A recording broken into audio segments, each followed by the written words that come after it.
We want to check in with meteorologist Alex Calamia right now because we know things are starting to heat up right now there in the tropics. Yeah, there's just a lot of storm fatigue, Brandon. So let's take you to those systems. We have just fair weather clouds here in South Carolina, but there's Nicolas bringing torrential rain right now to essentially all of Louisiana. And because it's moving so slow, it's just going to rain itself out over Texas and Louisiana for the next few days. You can see through Thursday, it basically just comes to a screeching halt. So even though it will be weakening at that point, all of these reds that you're seeing in the Gulf of Mexico, that's thunderstorm activity that's going to make its way onshore. Elsewhere in the tropics, we have Invest 96L. So Invest means that the National Hurricane Center is investigating the system. 60% chance of development over the next 5 days. And if it develops, it does look like the center of this would stay offshore for the next 5 days, potentially maybe close to the Outer Banks of North Carolina, but not an issue for us here in South Carolina. But we will have to watch Invest 95L because it's got a lot of ground still to cover. It's just to the south of the Cabo Verde Islands off the coast of Africa.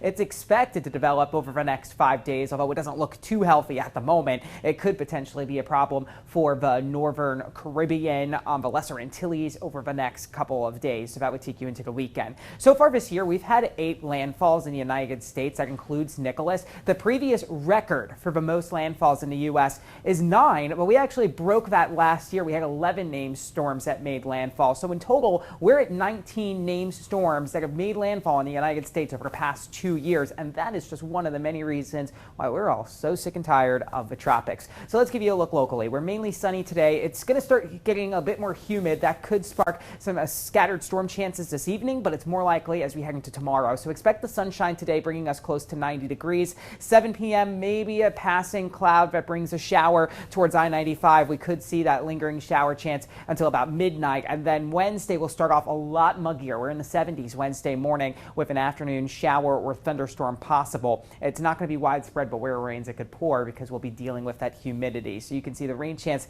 pretty slim to none today, but there could be 1 or 2 showers out there. Tomorrow, that coverage is definitely a bit more widespread, but it's still scattered, and that's going to be the trend for Thursday and Friday as well. But we're going to be working in more clouds, so expect stickier mornings with temperatures near 70, but not quite as hot in the afternoon with high temperatures mostly in the mid to upper 80s as we get closer to the weekend. Still seeing that slight chance for rain even during the weekend. We've got more News 19 coming up.